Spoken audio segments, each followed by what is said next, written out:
안녕하세요. 맥키네시의 투자클럽입니다. 셀트리온 헬스케어 합병 순항으로 외국인도 이제 셀트리온의 어떤 순매수 흐름들이 11월 달에 1421억까지 좀 올라왔습니다. 이런 상황에서 국민연금은 왜 이렇게 매도를 계속 할까요? 이 부분들 한번 살펴봐 드리도록 하겠습니다. 차트를 먼저 살펴보시게 되면 오늘 이제 장중에 17만원대까지 이제 5장에 한번 살짝 넘어갔는데요. 종가로는 좀 아쉽게 좀 이제 갭을 내면서 16만 9,900원대. 예, 그리고 시간에는 다시 또 이게 100원이 올랐어요. 17만원대로 일단 올랐었습니다.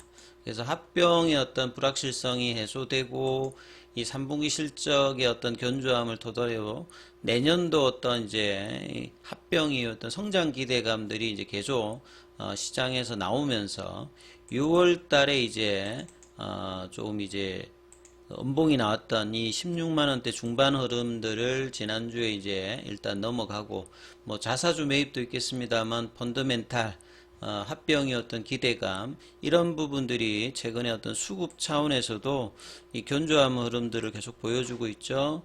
그래서 지금 프로그램 매수에는 지난주 이제 화요일부터 시작해서 오늘까지 지금 5일 연속으로 일단 꾸준하게 들어오고 있죠. 기관 같은 경우는 오늘 뭐 매수세 흐름과 외국계의 어떤 흐름들이 계속되고 있는데, 개인들은 일단 요 기간 동안에 계속 일단 매도로 대응을 하고 있습니다. 근데 유독 이 기관 쪽에서 보게 되면 연기금이 지난주에 이제 한번 소규모로 이제 매수로 좀 전환했는데, 다시 이제 보시게 되면 매도를 오늘도 좀 매도를 했죠. 투시는 이제 지난주 후반부터 매수를 해주고 있고요.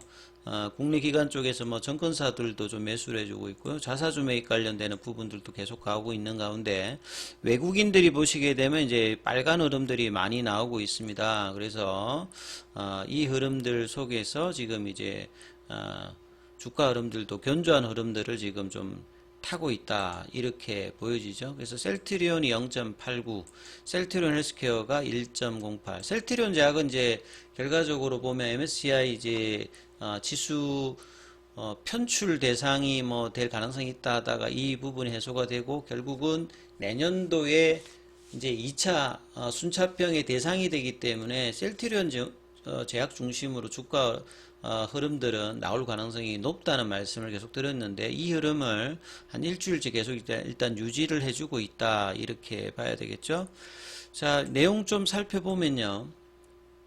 합병에 대한 어떤 순환 기대감으로 외국인들도 이제 11월 20일 기준 셀트리온에 1421억, 헬스케어 쪽으로 1040억, 셀트리온 제약은 뭐 310억 정도입니다만, 예, 내년도 어떤 이제 합병에 대한 어떤 마무리 국면에서는 셀트리온 제약이 훨씬 더 탄력도가 있기 때문에 이 흐름들이 이제 셀트리온 주가에도 영향을 준다 봐야 되겠죠. 그래서 적극적으로 지금 장바구니에 담고 있다.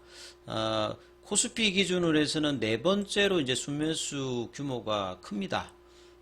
그래서 이 금리단의 어떤 사실적 이제 인상 관련되는 부분 마무리로 내년도 인하의 어떤 기대감으로 성장주인 이 제약바이오 관련된 헬스케어 종목들에 대한 어떤 수급이 개선될 가능성이 좀 높아지고 있죠.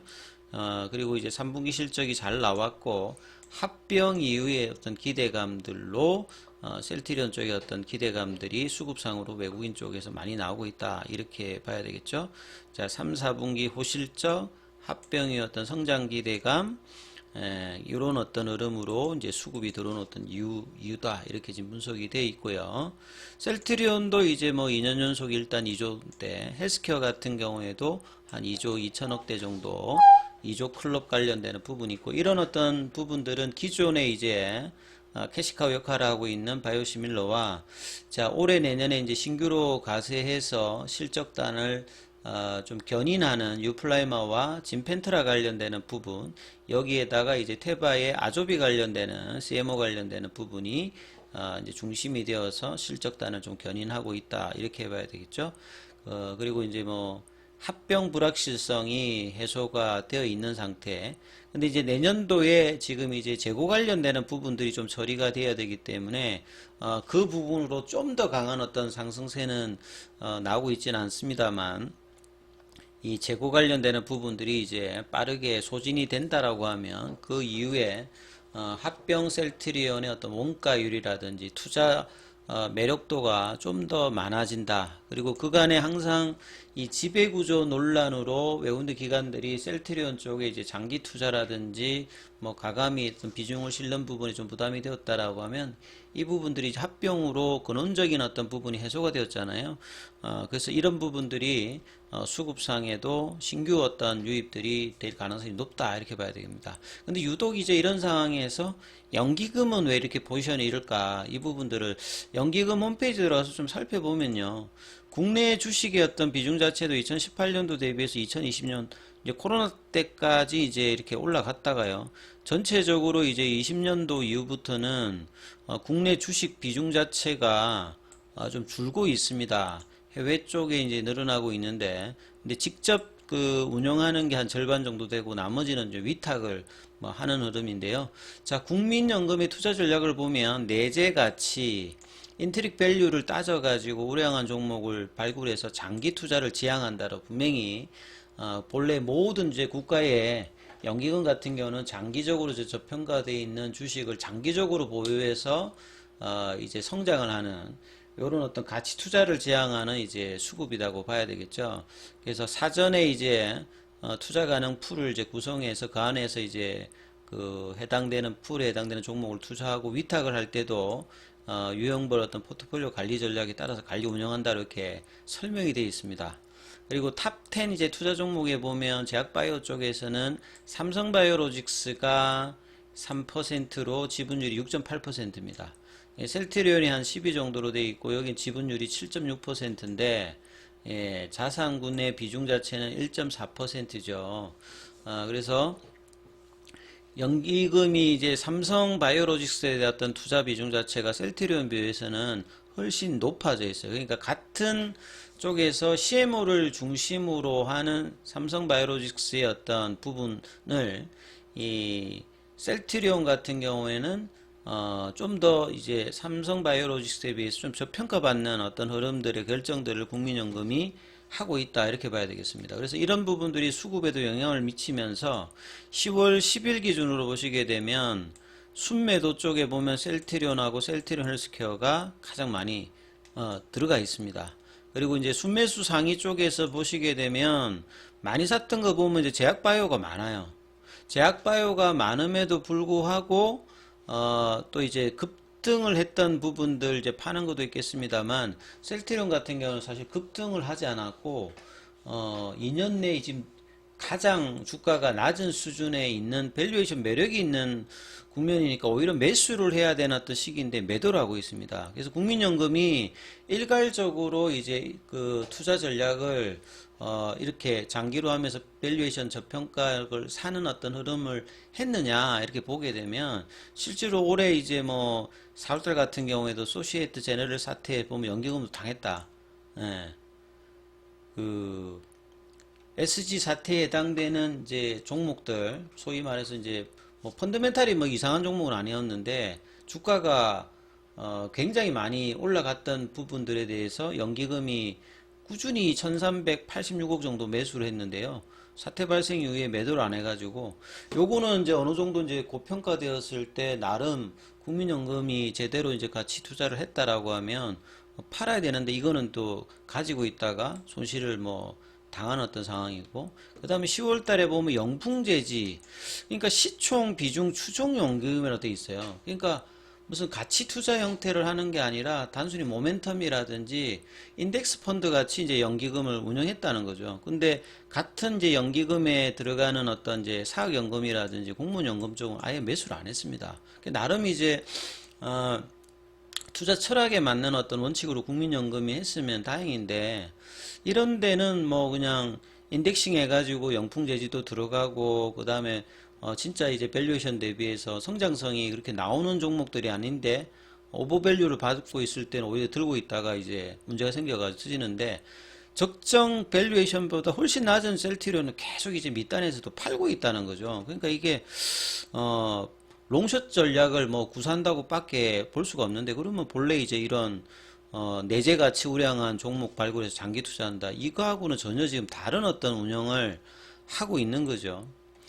그리고 이제 보시게 되면 최근에 이제 이런 부분들이 더 나오고 있습니다. 지금 한참 문제가 되고 있는 카카오 같은 경우에도 막 매수를 했어요. 여기는 보면 또 이제 주가가 많이 빠졌으니까 밸류에이션 대비 크게 빠졌다.